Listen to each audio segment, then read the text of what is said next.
Die EFF sê hy ondersteun sy leier Julius Malema nadat president Donald Trump gisteraand video's van Malema aan die wêreldmedia gewys het en die Suid-Afrikaanse Inkomstediens sê hy is gereed om die verantwoordelikheid op te neem om die inkomstegaping in die nasionale begroting aan te vul.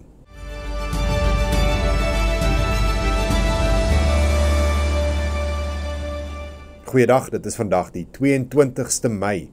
Welkom by jou Afrikaanse nuus net hier op Pretoria FM. Die EFF is op sy agtervoete na gister se vergadering tussen president Cyril Ramaphosa en die Amerikaanse president Donald Trump. Die party sê die vergadering was daarop gemik om sy leier Julius Malema te demoniseer en om grondhervorming te ondermyn. Dit volg nadat Trump video's van Malema vertoon het waar hy die Kiel de Boer lied voor skares dreun sing. Die EFF beklemtoon dat die howe reeds beslis het dat die lied nie geweld aanhits nie.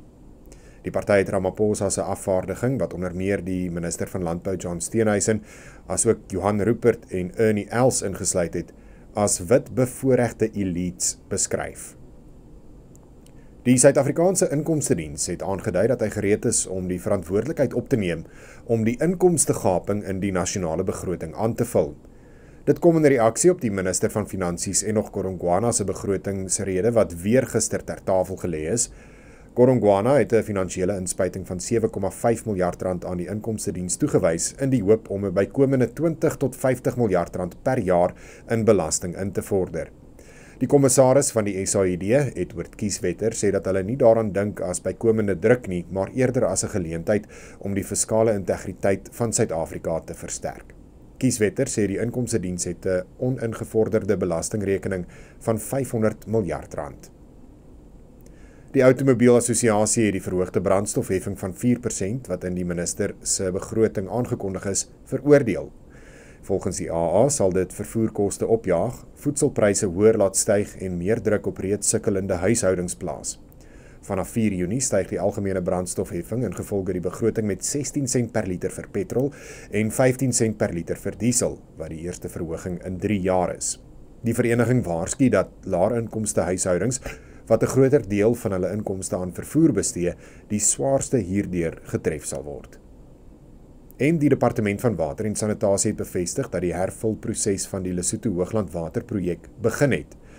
Water het gister die Klein Caledon tonnel bereik en sal na verwagting vandag by die Asrivier uitlaat in Clarence aankom. Instandhoudingswerk aan die tonnelstelsel is aan Lesotho se kant vertraag, hoewel die departement sê dat Suid-Afrika sy werk betyds afgehandel het.